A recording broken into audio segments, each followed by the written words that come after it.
नमस्ते साथियों, गौरव ज्ञान धारा पर आपका हार्दिक स्वागत। मित्रों, जैसा कि थंबनेल के अकॉर्डिंग आपको आज के प्रकरण की जानकारी इस प्लेटफॉर्म के माध्यम से हो रही होगी। जैसा कि हम बात कर रहे हैं उपसर्ग की। अंतिम कक्षाओं में हमने उपसर्ग को लेकर बात की, जिसमें उपसर्ग के प्रकार संस्कृत उपसर्ग, तत्पश्चात बात की हमने हिंदी के उपसर्ग, और एक पार्ट 3 प्रकारों में एक प्रकार जो है अभी शेष है, जो है विदेशी उपसर्ग या कह सकते हैं उर्दू या विदेशी ऐसे उपसर्ग जो हमारी हिंदी में समाहित है। उन उपसर्गों को भी हम आज देखेंगे और तत्पश्चात हम प्रत्यय को लेकर बात करेंगे। मित्रों, आशा है इन कक्षाओं में आपको व्याकरण का अध्ययन प्रकरण वाइज स्टेप बाय स्टेप आपको समझ आ रहा होगा। मेरे प्रयास पूरे हैं कि मैं आपको अच्छे से अच्छे उदाहरण आप तक पहुंचा पाऊं और उन परिभाषाओं के माध्यम से आप तक उस कंसेप्ट को, उन संकल्पनाओं को बेहतरीन तरीके से प्रस्तुत कर पाऊं। तो लीजिए मित्रों, आज के इस प्रकरण का, आज की इस कक्षा का आरंभ करते हैं, जिसमें है सबसे पहले उपसर्ग को लेकर बात कर रहे हैं, जिसमें विदेशी उपसर्ग, संस्कृत के उपसर्ग और हिंदी के उपसर्ग को लेकर हम बात कर चुके हैं तमाम उदाहरणों के माध्यम से। अब लीजिए, आज है विदेशी उपसर्ग को लेकर अपन यहां बात करने जा रहे हैं। लीजिए मित्रों, हमारे सामने है विदेशी उपसर्ग। विदेशी उपसर्ग का मीन्स ऐसा होगा कि कुछ ऐसे उपसर्ग हैं जो हमारी हिंदी में अलग अलग भाषाओं से समाहित रह सकते हैं, चाहे वो अंग्रेजी के उपसर्ग हो, उर्दू के हो, और भी फारसी है, अरबी है। कुछ ऐसे उपसर्ग हैं कि हमारी हिंदी में इस तरह से समाहित है, हमें इनका भी ख्याल हमारे जहन में होना चाहिए। मित्रों, एक बात और समझा दूं कि संस्कृत के और हिंदी के उपसर्ग तो हमसे पूछे ही जाते हैं, लेकिन जब क्वेश्चन उपसर्ग को लेकर जब थोड़ा सा अगर कठिनाई स्तर उसका बढ़ाना होता है, तब उपसर्ग का क्वेश्चन जो है वो यहां से पूछा जाता है। कई बार ऐसी पूर्व की परीक्षाओं में हमेशा विदेशी उपसर्ग अत्यधिक पूछे गए हैं, तो इनका भी ख्याल हमें रहना चाहिए। आइए हम इनका भी अध्ययन इस क्लास के माध्यम से करने का प्रयास करते हैं, तमाम उदाहरणों के माध्यम से। विदेशी उपसर्ग, सर्वप्रथम इसकी परिभाषा से अपन परिचित होंगे, जिसमें है हिंदी भाषा में अन्य भाषाओं के शब्द भी प्रयुक्त होते हैं। जैसा कि हमने बात की थी यहां पर कि जो विदेशी शब्द है वो भी इस तरह से हमारी हिंदी भाषा में समाहित है कि हम उनमें भेद नहीं कर पाते हैं। तत्सम, तद्भव, देशज और विदेशज शब्दों का जो प्रकरण था, जब हमने पढ़ा, जो उत्पत्ति के आधार पर शब्द होते हैं, उनमें हमने देखा कि हमारे शब्दकोश को बढ़ाने के लिए उनमें हमने ये देखा कि विदेशी शब्द भी हमारी हिंदी में इस तरह से ही समाहित है। ठीक है, तो इसी तरह से उपसर्ग भी समाहित है, उनको देखने का प्रयास करते हैं। जैसा कि कहा, हिंदी भाषा में अन्य भाषाओं के शब्द भी प्रयुक्त होते हैं, फलतः उनके उपसर्गों को हिंदी में विदेशी उपसर्ग की संज्ञा दी जाती है। क्या कहते हैं उन्हें? विदेशी उपसर्ग की संज्ञा भी दी जाती है, जिसका आपने उपसर्ग का तीसरा टाइप यहां पर देखा। तो लीजिए, ऐसे कुछ उदाहरण है, उनके माध्यम से इनको देखने का प्रयास करते हैं। इसमें है बे, पहला उपसर्ग है यहां पर बे। अब इस बे का शाब्दिक अर्थ क्या होगा? रहित। क्या होगा? रहित। अब देखिए, रहित, बे मतलब कि रहित, इसका इससे बनने वाला शब्द ध्यान रखिए, मूल शब्द और उपसर्ग का ख्याल होना चाहिए। अब कई बार क्या होता है कि अगर आपको बे उपसर्ग पता ही नहीं है कि बे नाम का कोई उपसर्ग होता भी है, तो ऐसे में क्या करेंगे आप? हो सकता है कि आप उस उपसर्ग को एक मूल शब्द ही मान ले कि ये रूढ़ शब्द ही है, और ऐसे अगर आपको उपसर्ग की जानकारी नहीं होती है तो आपका क्वेश्चन यहां पर गलत हो सकता है। ठीक है, तो ध्यान रहे, बे अपने आप में एक उपसर्ग है। बेघर, बेवफा, बेदर्द, बेसमझ, बेवजह, बेहया। अर्थात देखिए, ये घर, वफा, दर्द, समझ, वजह, बेहया, हया शब्द, ये जो है हया शब्द शर्म से है, शर्म से है, मतलब कि बेशर्म कह सकते हैं। इस तरह से अपन कह सकते हैं कि ये जो मूल शब्द है और इसके साथ में बे जो है वो उपसर्ग जो है वो समाहित है। फिर नेक्स्ट दर, दर का मतलब होता है में, दर असल, दर असल, दरबार, दरख्वास्त, दरमियान। अब देखिए यहां पे बार,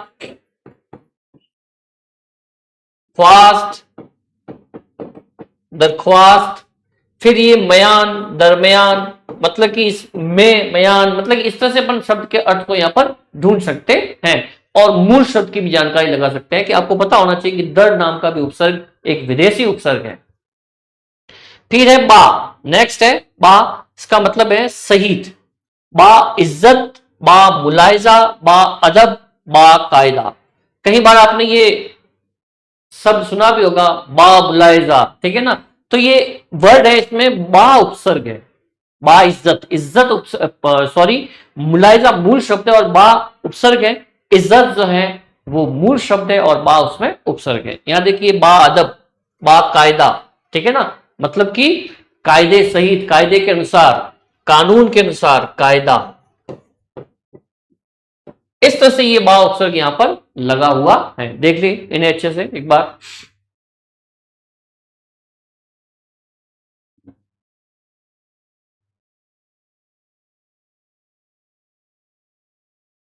नेक्स्ट चलते हैं हम। नेक्स्ट हमारा उपसर्ग है कम। कम का शाब्दिक अर्थ तो आपको ही पता होगा, उसका होता है अल्प। क्या होता है? अल्प। कम का होता है अल्प। अब देखिए कम अक्ल, क्या है यहां पर? कम अक्ल, कम उम्र, कमजोर, कम जोर, कम है जोर। क्या हो जाए? कम है जोर। अपन इसका समास वगैरह करते हैं तो कम है जोर, जिसमें ताकत कम हो, ठीक है ना। तो ये कम क्या है यहां पर? उपसर्ग है और जोर जो है वो इसमें मूल शब्द है। क्या है? मूल शब्द। कम वक्त, कम समझ, ये ध्यान आपका होना चाहिए। ऐसे वर्ड जो है इसमें कम उपसर्ग रहता है। कई बार ऐसा ना माने कि ये रूढ़ शब्द, ये कम भी अपने आप में एक उपसर्ग है। फिर है ला।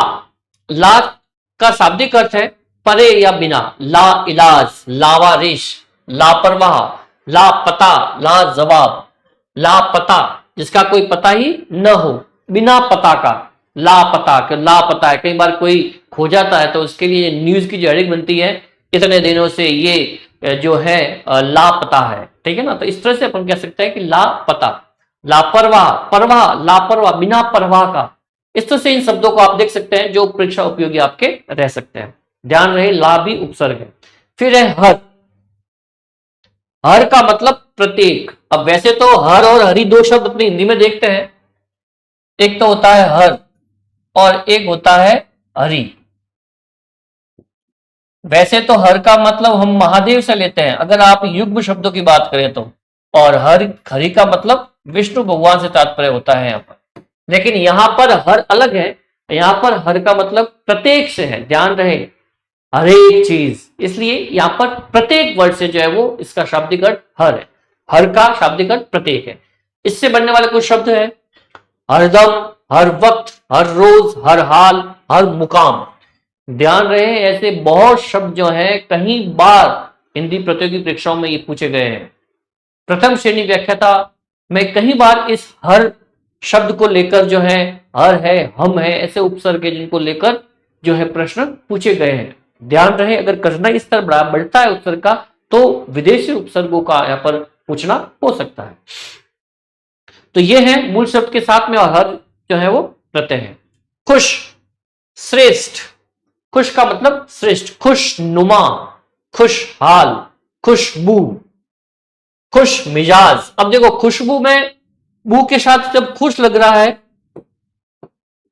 तो ये बू, बू का मतलब सुगंध कैसी है। बू तो अगर कहे तो बदबू हो जाती है, ठीक है ना। अगर वो बद लग जाएगा इसके साथ में, बू है। अब बू कैसी है? खुश है जब तो अच्छी है वो, और अगर बद है तो वो बुरी है, ठीक है ना। तो बद भी अपने आप में उपसर्ग होता है, खुश भी अपने आप में उपसर्ग होता है, और बू जो होता है वो मूल शब्द होता है। ध्यान रहे बू हमेशा मूल शब्द रहता है। खुश मिजाज, इस तरह के वर्ड बिल्कुल जानकारी में रहे आपके कि खुश अपने आप में एक उपसर्ग है और इनसे बनने वाले शब्द ये हैं जो मूल शब्द के साथ लगकर, पहले लगकर, आरंभ में लगकर एक नए शब्द का निर्माण करते हैं। उपसर्ग एक शब्दांश होते हैं। देख लें एक बार।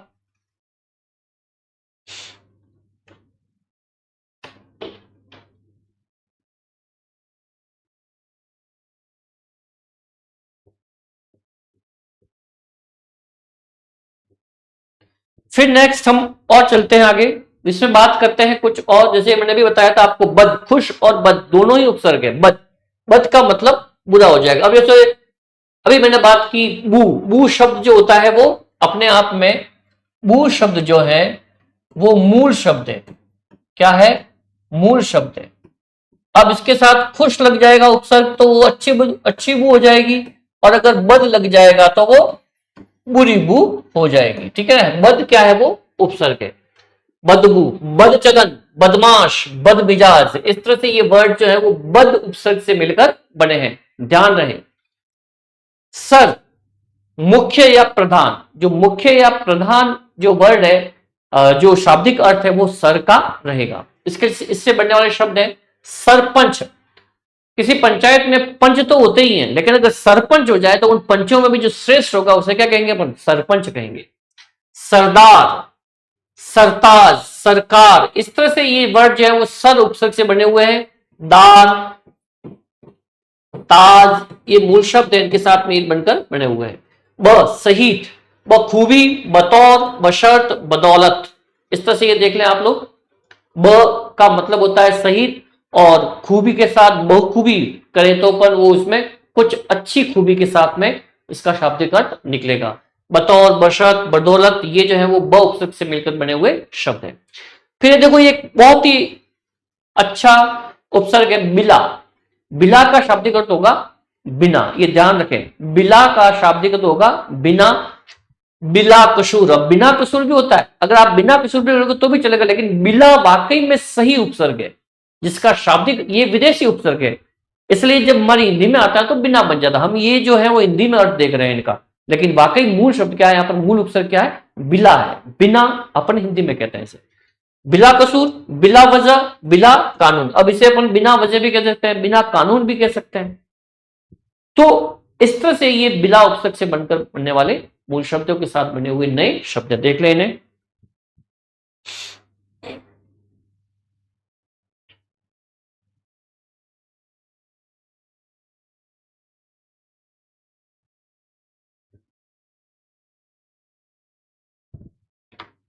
मित्रों ध्यान दें, जैसा कि मैंने आपको अभी कहा इससे पहले, विदेशी उपसर्ग पूछने के ज्यादा चांसेस रहते हैं, क्योंकि संस्कृत और हिंदी के उपसर्ग तो हर कोई पढ़ लेता है, लेकिन ये विदेशी उपसर्ग तक नहीं पहुंच पाता। इसलिए आपकी पहुंच यहां तक भी होनी चाहिए। अगर कठिनाई स्तर प्रश्न का बढ़ जाता है तो क्वेश्चन यहां से ही पुटअप होगा। नेक्स्ट है बेश। बेश का मतलब अत्यधिक, बेश कीमती, बेश कीमत। अगर ये वर्ड है तो बेश जो है वो अपने आप में एक उपसर्ग है, इससे मिलकर बनने वाले ये शब्द है। नेक, भला, नेक राह, भली राह, नेक नाम, भला नाम, कहते नेक नामी इंसान है वो तो, मतलब कि भला इंसान है वो तो। नेक दिल, अच्छे दिल वाला है वो, भले दिल वाला है। नेक नियत, उसकी नियत अच्छी है, भली है। तो ये इस तरह से ये नेक शब्द का जो शाब्दिक अर्थ होगा वो भला होगा उपसर्ग का, और इससे बनने वाले ये शब्द है। फिर है एन, ठीक, एन वक्त, एन जगह, एन मौके, इससे ये मूल शब्द के साथ में बने हुए शब्द है। एन उपसर्ग है उसमें, और उससे मिलकर ये शब्द बन रहे हैं। फिर है हम साथ। अब देखो ये क्वेश्चन जो है प्रतियोगी परीक्षाओं में पूछा गया प्रश्न है, शायद सेकंड ग्रेड या फर्स्ट ग्रेड में पूछा गया ये प्रश्न है। हम उपसर्ग थे हमराज, हमदम, हम वतन, हम सफर और हमदम, हमदर्द। इसमें आपको एक शब्द ऐसा दे दिया जैसे कि हम लोग दे दिया, तो हम लोग जो है उसमें उपसर्ग नहीं होगा। तो इस तरह से ये इससे हम साथ का मतलब है, हम उपसर्ग का अर्थ है ये, और इससे बनने वाले ये शब्द है। इनको आप विशेष तौर से देखें, और ये वाकई में आपके लिए परीक्षा उपयोगी रहने वाले हैं। देख लेने अच्छे तरीके से, और चाहे तो स्क्रीनशॉट ले लें।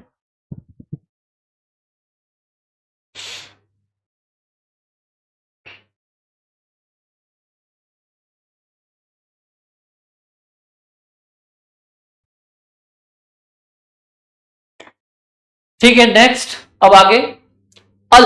अब देखिए नेक्स्ट उपसर्ग है आपके सामने अल। अल का मतलब होता है निश्चित। क्या होता है? निश्चित। अलगरज, अलविदा, अलबता, अलबेला। अब ये गरज, विदा, बता, बेला, ये जो है वो मूल शब्द है, उनके साथ में ये शब्द बने हुए हैं। अल सुबह भी हो सकता है, अपन कह सकते हैं ना अल सुबह, कि हम जल्दी जाएंगे, निश्चित ही हम सुबह निकल जाएंगे, अल सुबह, अर्ली मॉर्निंग। फिर है गैर, गैर मतलब कि रहित या भिन्न, गैर हाजिर, हाजिर रहित मतलब कि वो हाजिर नहीं है। गैर मर्द, गैर वाजिब, इस तरह से ये वर्ड जो है वो गैर शब्द से बनकर उपसर्ग से के साथ मूल शब्द के साथ मिलकर बने हुए हैं। हेड, अब ये अंग्रेजी के हैं, अंग्रेजी का ये उपसर्ग है, विदेशी शब्द में वो भी शामिल है, तो इसका मतलब है प्रमुख, हेड मास्टर, हेड बॉय, इस तरह से अपन कह सकते हैं, ठीक है ना। हाफ, हाफ का मतलब आधा।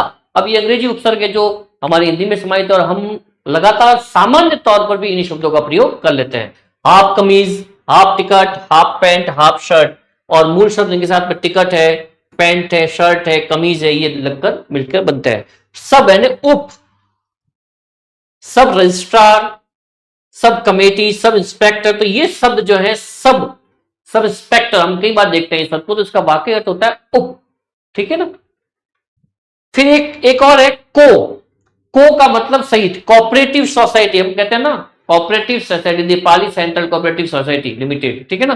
और कोऑपरेशन, को एजुकेशन, इस तरह से ये वर्ड जो है को है वो अपने आप में एक उपसर्ग रहता है और उनसे ये मिलकर बनने वाले शब्द हैं। तो ये कुछ विदेशी उपसर्ग आपके समक्ष यहां पर थे जिनको हमने देखने का प्रयास किया और अच्छे से उन शब्दों को ही यहां पर हम देखा जो आपकी परीक्षा के लिए जो है वो उपयोगी बन सकते हैं। तो मित्रों, इन विदेशी उपसर्गों का आपको अध्ययन करना है और इन तमाम उदाहरणों के माध्यम से और भी आपके सामने कुछ शब्द, हालांकि मैंने बहुत ही अच्छे खूबसूरत शब्द आपके समक्ष रखे हैं जो आपके लिए वाकई में सहायक रहेंगे इन परीक्षाओं के लिए, लेकिन फिर भी यदि आप इनसे भी बेहतर इन नियमों के अकॉर्डिंग या और भी जो ये उपसर्ग है इनसे बनने वाले कुछ और शब्द भी देखें तो वो भी आपके लिए बहुत ही फायदा या लाभ देने वाले हो सकते हैं। देख लें आप इन्हें, फिर आगे चलते हैं।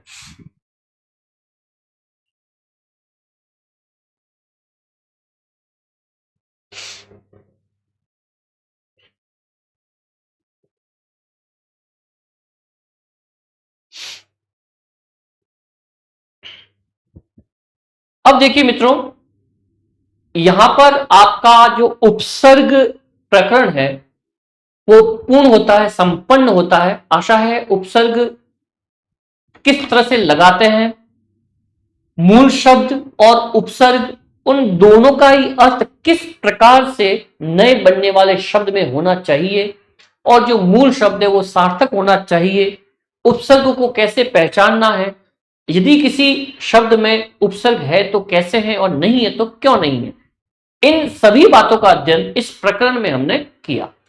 उसके पश्चात हमने बात की कि उपसर्ग के जितने भी टाइप्स हैं, चाहे वो संस्कृत हो, चाहे वो हिंदी हो या चाहे विदेशी हो, उन प्रत्येक प्रकार के जितने भी भिन्न प्रकार के उपसर्ग थे उनको तमाम उदाहरणों के माध्यम से, इस प्लेटफॉर्म के माध्यम से हमने उनको समझने का प्रयास किया। अब हम इसी के साथ में एक नए प्रकरण की ओर चलते हैं। जैसे कि मैंने स्टार्ट में कहा था आपके कि आज हम जो है प्रत्यय को लेकर बात करेंगे, तो यहां से आरंभ करते हैं हम प्रत्यय को लेकर। जो उपसर्ग जो है वो शब्द के आरंभ में लगते हैं और प्रत्यय जो है वो भी अपने आप में एक शब्दांश है और किसी शब्द के अंत में लगकर किसी नए शब्द का निर्माण करते हैं। तो लीजिए शुरू करते हैं प्रत्यय की परिभाषा के साथ और कुछ उदाहरणों के साथ, और प्रत्यय कैसे लगाते हैं, उसके क्या नियम रहेंगे, किस प्रकार से उसमें कुछ परिवर्तन होते हैं, उन सारी बातों को एक बार बारीकियों से उन नियमों के अनुसार पढ़ने का प्रयास जीजीजी के प्लेटफॉर्म इस माध्यम से हम करने का प्रयास करते हैं। लीजिए प्रत्यय, प्रत्यय को लेकर यहां पे बात हो रही है। सबसे पहले इससे परिभाषा से हम परिचित होंगे, साधारण सी परिभाषा है उसको लेकर यहां पर बात करते हैं। वे शब्दांश, मैंने आपको कह दिया है उपसर्ग और प्रत्यय दोनों ही अपने आप में शब्दांश हैं और इन शब्दांशों की परिभाषा के माध्यम से ही हम इसकी प्रकृति तक पहुंच सकते हैं। मित्रों, आज से प्रत्यय का मैं परिचय करवाऊंगा कि प्रत्यय कैसे लगाते हैं और प्रत्यय की परिभाषा और साधारणतया उदाहरणों के माध्यम से हम इस बात को समझेंगे कि वाकई प्रत्यय क्या है। ठीक है, वे शब्दांश जो किसी शब्द के अंत में लिखकर उस शब्द के अर्थ में परिवर्तन कर देते हैं। क्या कहेंगे? शब्दांश के जो मूल शब्द है उसके अंत में लगकर उसके अर्थ में परिवर्तन कर देते हैं। उपसर्ग आरंभ में लग रहे थे और ये जो है वो अंत में लग रहे हैं शब्द के और अर्थ में परिवर्तन कर रहे हैं। उन्हें अर्थात नए अर्थ का बोध कराते हैं। उन्हें क्या कहते हैं? हम प्रत्यय कहते हैं। बोध कराते हैं उसे अपन क्या कहते हैं? प्रत्यय कहते हैं। जैसे अब ये कुछ शब्द है जिसके माध्यम से हम समझ सकते हैं कि किस तरह से मूल शब्द के साथ में प्रत्यय लगता है और एक नए अर्थ का बोध जो है वो कराता है।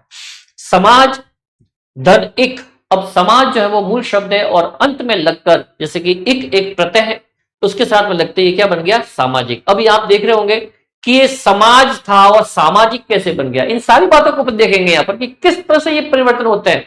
ये जो यहां पर शब्द आया था परिवर्तन, ये परिवर्तन किस तरह से हो रहा है? तो ये कोई संधि नहीं है, ये कुछ ऐसे नियम है। उन नियमों को यहां समझना होगा इस पेपर के माध्यम से, जिसके आधार पर हम ये बात यहां पर तय करेंगे कि वाकई में इसके परिवर्तन होने का ये नियम है और इसके कारण ये चेंजेस यहां पर आते हैं, ये परिवर्तन आते हैं। सुगंध, धन, इत, सुगंधित। अब सुगंध के साथ में इत जुड़ गया तो बन गया सुगंधित। भूलना के साथ बन गया अक्कड़ तो बन गया भुलक्कड़। और मीठा के साथ आस जुड़ गया तो बन गया मिठास। इस तरह से ये प्रत्यय वे शब्दांश जो शब्द के अंत में लगकर किसी नए अर्थ का बोध कराते हैं उसे हम प्रत्यय कहते हैं। तो ये कुछ उदाहरणों के माध्यम से आपने इसको समझने का प्रयास किया होगा। फिर हम आगे चलते हैं और बात करते हैं कि वाकई में प्रत्यय कैसे लगाना है। तो लीजिए एक बार देख लें इस परिभाषा को।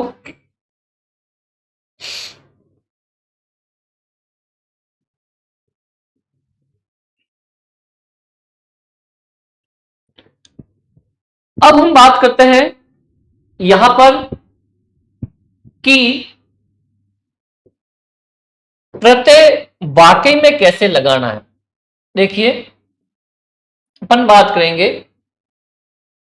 प्रत्यय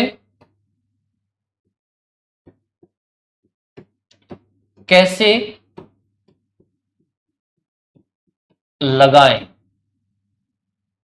प्रत्यय कैसे लगाएं, तो मैंने जो उपसर्ग आपको पढ़ाया उस समय सर्वप्रथम मैंने यही बात की थी कि जो रचना और बनावट के आधार पर जो शब्द बने हुए, जब भी हम किसी भाषा का अध्ययन करते हैं तो रचना और बनावट के आधार पर जो बने हुए शब्द हैं उसमें सबसे पहले मैंने बात की थी रूढ़ शब्द की, फिर बात की मैंने यौगिक शब्द की और फिर बात की मैंने योग रूढ़ शब्द की। मैं तो एक बार पुनः आपको वहां से परिचित कराने का प्रयास इस प्लेटफॉर्म के माध्यम से करना चाहूंगा कि रूढ़ शब्द और यौगिक शब्द में क्या होता है? शब्दों का निर्माण होता है। शब्दों का निर्माण होता है और जो शब्दों का निर्माण होगा उस शब्दों के निर्माण की जो विधि है, शब्दों के निर्माण की जो विधि है उसकी अपन बात करें तो सबसे पहली विधि है संधि।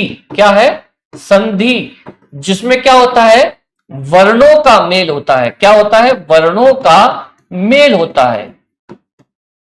और दूसरी जो शब्द निर्माण की विधि है वो है समास, जिसमें शब्दों का मेल होता है। किसका होता है? शब्दों का मेल रहता है। इन बातों से आप भली भांति परिचित रहें, तब जाकर ही बात बन पाएगी, अदरवाइज अन्यथा नहीं बन पाएगी। संधि, समाज, और फिर आता है आपके उपसर्ग, जैसा हम इस प्रकरण में अभी अभी पढ़ के आए हैं, जिसमें होता है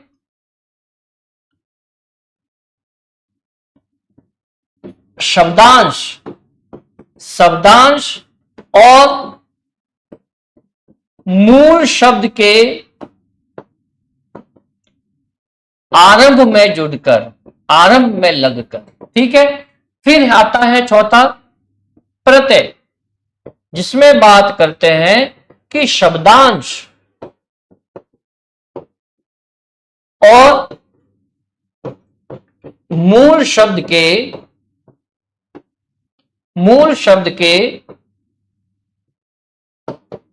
अंत में लगकर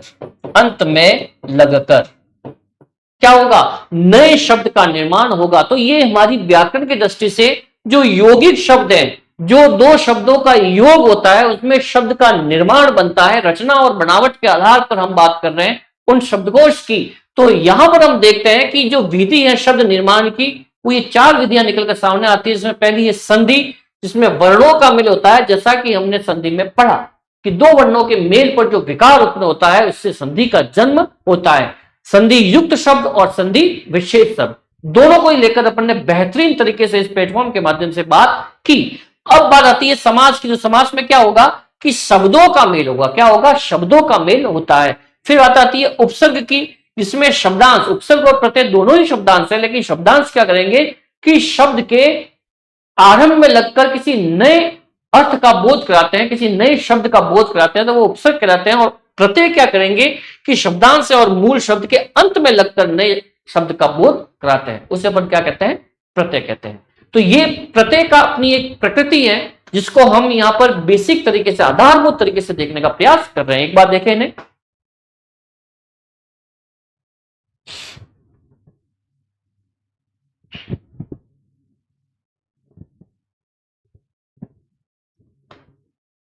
अब आपने यहां पर देखा कि किस तरह से प्रत्यय कार्य करता है और किस तरह से एक शब्दांश बनकर ये मूल शब्द के अंत में लगकर एक नए शब्द का निर्माण करता है। अब मैं यहां पर बात कर रहा हूं कि प्रत्यय कैसे लगाए। तो जो प्रत्यय हम जोड़ते हैं, अब यहां पर बात कर रहे हैं कि जब हम प्रत्यय जोड़ते हैं, प्रत्यय जोड़ते हैं, प्रत्यय जोड़ते हैं, तब सबसे पहला जो नियम है कि कोई परिवर्तन नहीं, कोई परिवर्तन नहीं करते। कुछ ऐसे शब्दांश और मूल शब्द होते हैं कि जहां पर प्रत्यय लगने से किसी भी प्रकार का कोई भी परिवर्तन नहीं होता है। 3-4 नियमों के द्वारा हम देखेंगे कि प्रत्यय कैसे लगाए। मेरा क्वेश्चन क्या था? प्रत्यय कैसे लगाए। मैंने स्टार्ट में लिखा था यहां पर प्रत्यय कैसे लगाए, मेरा ये क्वेश्चन था, वो बात कर रहे हैं। तो प्रत्यय कैसे जोड़ते हैं उसके नियमों को लेकर बात कर रहे हैं अपन। तो सबसे पहले मैं बता रहा हूं कि कोई परिवर्तन नहीं। जैसे अपन उदाहरण लेते हैं, सुंदर ता, इससे शब्द बन गया सुंदरता। अब ये ता प्रत्यय लग गया और सुंदरता एज इट इज जो का त्यों सुंदर के साथ में ता जोड़ दिया और सुंदरता एक नए अर्थ का बोध यहां पर हमें हो गया। यहां पर कोई परिवर्तन नहीं है। उसी तरह से एक और लेते हैं, जैसे मनुष्य और त्व बन गया मनुष्यत्व। एक और लेते हैं लड़क और पन, लड़कपन। इस तरह से हम बात कर रहे हैं कि ये जो शब्द है इसमें किसी प्रकार का कोई परिवर्तन नहीं हुआ और ये नए शब्द बनकर यहां पर सामने आ गए। ये एक पहला नियम है, इसको देख लें आप एक बार। इस तरह से ये शब्द बनकर यहां पर आ रहे हैं और ये बनकर निकलकर सामने आ रहे हैं। ठीक है, अब हम आगे चलते हैं, इसी एक और नियम को समझने का यहां पर प्रयास करते हैं। एक बार देखिए, चाहे तो आप स्क्रीनशॉट ले लें इसका।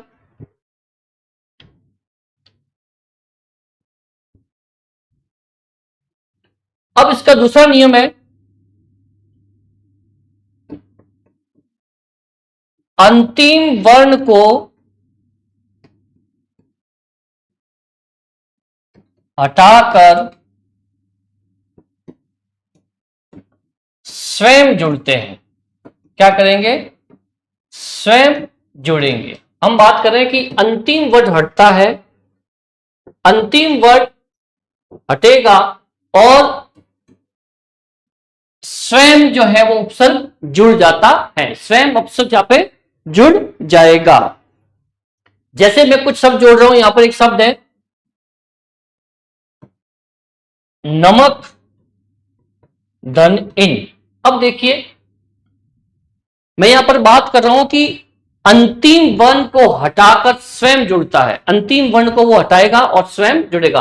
अब देखिए नमक, अब यहां पे जो क है, इस क में जो स्वर है उसको अपन हटा देंगे और ये जो है इसके साथ में जुड़ जाएगा और बन जाएगा नमकीन।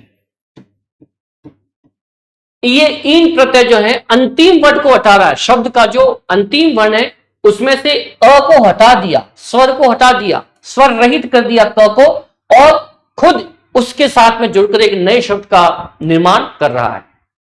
अर्थात यहां पर शब्द निकल कर आता है नमकीन। क्या आता है? नमकीन। एक और शब्द लेते हैं अपन, पर धन आकू। अब ये पद शब्द है, इस पद में भी ध को स्वर रहित कर दिया और अ को हटाकर इसने नया शब्द क्या बनाया? पढ़ाकू। यहां पर आप देख पा रहे होंगे कि इस ध के साथ में ये आ जुड़ गया और ध बन गया, ध को स्वरित करके अ को हटा दिया और बन गया पढ़ाकू। एक और शब्द लेते हैं, जैसे कि है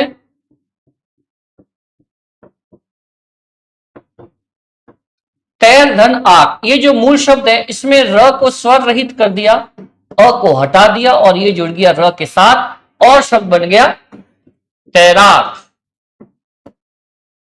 इस तरह से ये देखते हैं कि ये अंतिम वर्ण को हटाकर खुद उपसर्ग जुड़ता है और एक नए शब्द का निर्माण, एक नए शब्द का बोध में करवाता है, एक नए शब्द अर्थ का बोध करवाता है। अर्थात इस तरह से उपसर्ग इस दूसरे नियम के अनुसार कार्य करते हैं। मैं आपको प्रत्यय काम करते हैं। मैं आपको बता रहा हूं कि प्रत्यय कैसे लगाते हैं।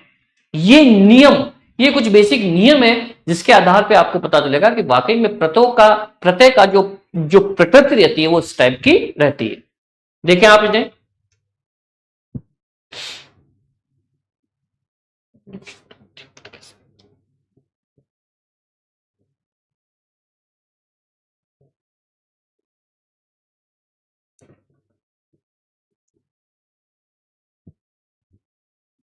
नेक्स्ट है तीसरा नियम, जो शब्द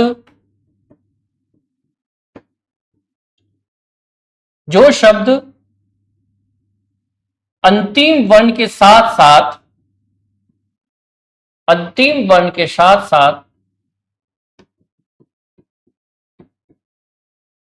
जो शब्दांश अंतिम वर्ण के साथ साथ प्रथम स्वर, ध्यान रखें प्रथम स्वर में भी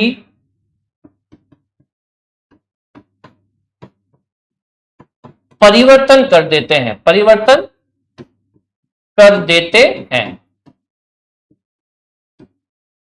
अब देखिए यहां पे बात आ रही है कि ऐसे शब्दांश जो अंतिम वर्ण में तो परिवर्तन कर देते ही, अभी मैंने आपको क्या बताया कि जो अंतिम वर्ण को हटाकर खुद जुड़ जाते हैं। अब यहां पे क्या है कि अंतिम वर्ण में तो वो परिवर्तन करते ही है, लेकिन साथ साथ में प्रथम स्वर में भी यहां पे जो है वो कुछ चेंजेस, वो परिवर्तन जो है वो ला देते हैं। ऐसी अब यहां पे क्या होता है, देखो इस वर्ड को ध्यान रखना, परिवर्तन। अब परिवर्तन जो होता है वो दो प्रकार का होता है, एक लघु भी रहता है और एक दीर्घ भी रहता है। आज हम बात कर रहे हैं लघु परिवर्तन की। लघु परिवर्तन किस टाइप से होगा, मैं बात कर रहा हूं लघु परिवर्तन। तो देखिए लघु परिवर्तन की बात कर रहे हैं यहां पर अपन। तो लघु परिवर्तन के जो दो प्रत्यय हैं जिसमें आर और आव, इन दो शब्दों को लेकर यहां पर बात करेंगे कि किस तरह से आर प्रत्यय लगता है और किस तरह से आव लगता है। जैसे एक शब्द है सोना धन आर, सुनिएगा सोना धन आर। अब यहां पे क्या होगा कि अगर आप इस नियम के अकॉर्डिंग कहते हैं कि किस तरह से ये आर जो प्रत्यय है वो शब्दांश के अंतिम वर्ण के साथ साथ प्रथम स्वर में भी कुछ तब्दीली, कुछ परिवर्तन कर देगा, तो कैसे, देखिए इसका क्या करना होगा। सबसे पहले इसको समझने के लिए सोना को ही आपको तोड़ना होगा। जैसे किस तरह से ये देखिए जुड़ रहा है, स ओ न अ प्लस आर। अब यहां पे होता ये है कि ओ में क्या होगा कि देखो लघु परिवर्तन हो रहा है, तो बड़े से लघु की ओर, बड़े शब्द से जो है लघु की ओर परिवर्तन होगा। तो लघु की ओर परिवर्तन होने पर क्या हो जाएगा कि ओ का उ बच जाएगा। अब मैं आपको भी बताऊंगा कि ओ का उ किस तरह से बनेगा। तो क्या हो जाएगा सु, और इसका ये यहाँ पे वर्ण को हट गया, वैसे ये क्या कर रहा है कि अंतिम वर्ण को हटा रहा है, यहाँ पर तो हट गया और ये आ गया इसके साथ में और बन गया आर, सुनार। ये शब्द क्या बन रहा है यहाँ पर, सुनार। बात आपको समझ में आई होगी। देखो सोना को ऊपर अगर वर्गीकृत करेंगे तो स ओ न अ, अब ये स्वर रहित हो गया तो अ तो वैसे ही हट रहा है क्योंकि अंतिम वर्ण को ही हटा रहा है। फिर प्रथम वर्ण में क्या कर रहा है कि जो ओ है वो लघु परिवर्तन हो रहा है, और लघु परिवर्तन में क्या होता है कि ओ का उ बन जाता है। अब वो कैसे हो रहा है मैं आपको बताता हूं, ये जो रूल्स है। ओ का उ जाए, ओ का उ हो जाए तो स की जगह सु हो गया, और न में जो प्रत्यय है ये जुड़ जाएगा और आर बन जाएगा और बन जाएगा सुनार। इसी तरह से बनेगा लोहार। अब लोहार में देखिए, लोहा धन आर, अब ल और ओ और ह और आर। अब ये आर हट गया, ओ का बन गया उ और ये बन गया लोहार। आर जो है, ये आर जो है इसमें जुड़ गया तो बन गया आर, लोहार। इस तरह से ये शब्द बन रहा है लोहार। ये सोनार और ये लोहार। अर्थात जो शब्दांश अंतिम वर्ण के साथ साथ प्रथम स्वर में भी परिवर्तन कर देते हैं, तो इस प्रकार से भी प्रत्यय कार्य करते हैं। जैसा कि मैंने आपको आर उपसर्ग से बताने का प्रयास किया, पहले आप ये देख लें, उसके बाद मैं आपको आप प्रत्यय में भी यहां पर कुछ एग्जाम्पल के द्वारा समझाने का प्रयास करूंगा।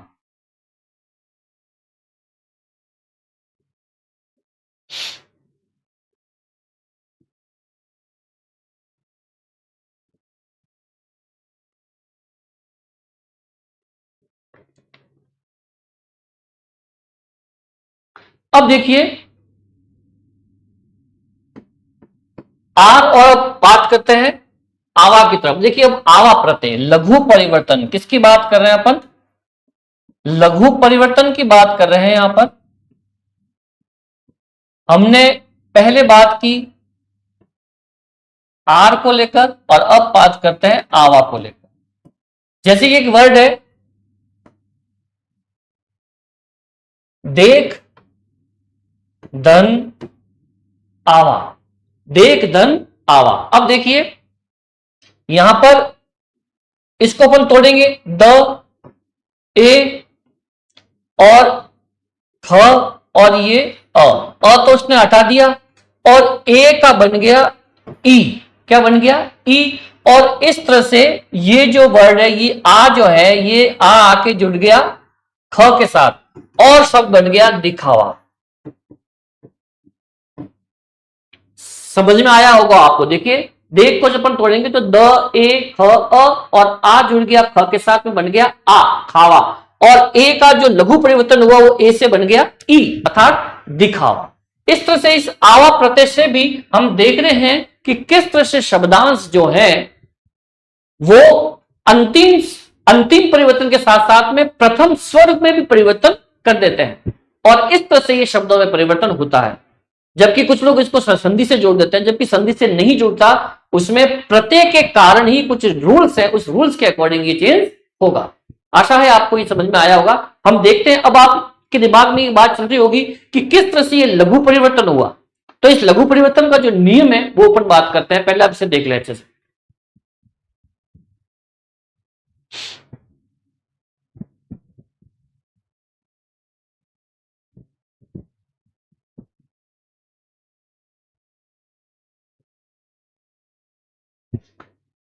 अब देखिए हम बात कर रहे हैं यहां पर रूल्स की, जिसमें बात करते हैं, देखिए इसके कुछ नियम है।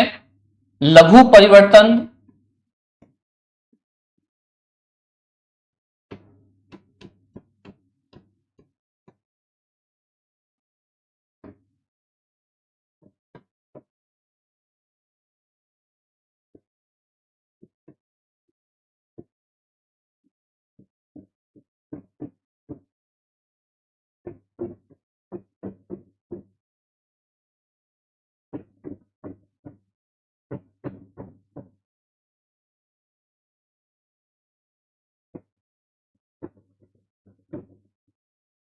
अब देखिए ये फॉर्मेट है एक प्रकार का, जिसमें हम देखते हैं कि अ आ, इस एक पैराग्राफ में अ और आ है। मैंने क्या कहा, लघु परिवर्तन, मतलब कि बड़े से छोटे की ओर, बड़े से छोटे की ओर परिवर्तन। इसलिए ध्यान रखिए कि अगर जहां पर भी शब्द में आ है तो वो बन जाएगा अ, किसी भी कंडीशन में वो क्या बन जाएगा अ। अगर आ है तो आ में जब तोड़ेंगे तो वो आ का जो परिवर्तन होगा, जो लघु परिवर्तन होगा, वो आ से अ में आ जाएगा, मतलब कि बड़े से छोटे की ओर। फिर इसमें देखिए, इसमें ये जो इनका परिवार है, इसमें देख रहे हैं कि सबसे छोटा ई है, तो अब यहाँ पर लघु परिवर्तन हो रहा, चाहे बड़ी ई हो, ए हो या आई हो, किसी भी कंडीशन में वो क्या बन जाएगा, इन तीनों को लेकर ई। और इनमें बड़ा ऊ हो, ओ या आउ हो, इस किसी भी कंडीशन में बन जाएगा ऊ। इस तरह से ये लघु परिवर्तन होता है जो प्रत्यय के लगने से यहां पर परिवर्तन दिखाई देता है, और शब्द के प्रथम स्वर में भी, शब्दांश के शब्द के प्रथम स्वर में भी तब्दीली हो जाती है, और अंत में तो वो हटाता ही है, हटाकर कोई नया शब्द बनाता ही है, लेकिन साथ साथ में अंत में हटने का कारण वो प्रथम में भी कुछ चेंजेस कर देता है। तो वो चेंज होगा वो इस प्रकार से होगा, लघु परिवर्तन जो होगा उसका जो फॉर्मेट होगा या उसका जो नियम है वो इसके अकॉर्डिंग रहेगा। अगर अ और आ है, अगर आ है तो किसी भी कंडीशन में अ बच जाएगा, अगर बड़ी ए आई है तो ई बन जाएगी, और इस तरह से बनेगा तो छोटे ऊ में ऊ, बड़ा ऊ या आऊ है तो वो ऊ बच जाएगा। री के साथ में कोई नहीं है तो री का अपना कोई पैराग्राफ नहीं होता, और वी इसी टाइप से रहेगा। ये एक अपने आप में इस लघु परिवर्तन का एक फॉर्मूला है जिसके अकॉर्डिंग अपन इसको समझ सकते हैं। मित्रों, आशा है आपको ये प्रत्यय कैसे लगाए, प्रत्यय लगाने का जो नियम है वो आपको इन तीनों नियमों के अकॉर्डिंग यहां पर आपको पता लगा होगा कि वाकई में प्रत्यय किस तरह से कार्य करते हैं, किस तरह से वो अंतिम वर्ण को हटाकर खुद को जोड़ देते हैं, कई बार कुछ परिवर्तन नहीं करते और कई बार अंतिम वर्ण के साथ साथ प्रथम स्वर में भी कुछ ना कुछ परिवर्तन कर देते हैं। परिवर्तन हमने यहाँ पे दो देखे, लघु या दीर्घ, जिसमें दीर्घ मैंने आपको नहीं बताया, आज मैंने आपके सामने एक्सप्लेन किया है। लघु परिवर्तन कुछ नियमों के माध्यम से, कुछ उदाहरणों के माध्यम से मैंने आपको बताने का प्रयास किया। आशा है आज की कक्षा आपके लिए उचित रही होगी, समझ में रही होगी। कल हम तरह तरह के जितने भी प्रकार के जो प्रत्यय हैं उनके बारे में बात करेंगे और तमाम उदाहरणों के द्वारा इस प्रकरण को यहाँ पर पुष्ट करने का प्रयास करेंगे। तब तक के लिए नमस्ते, नमस्कार, मिलते हैं अगली कक्षा में। जब तक के लिए खुदा हाफिज।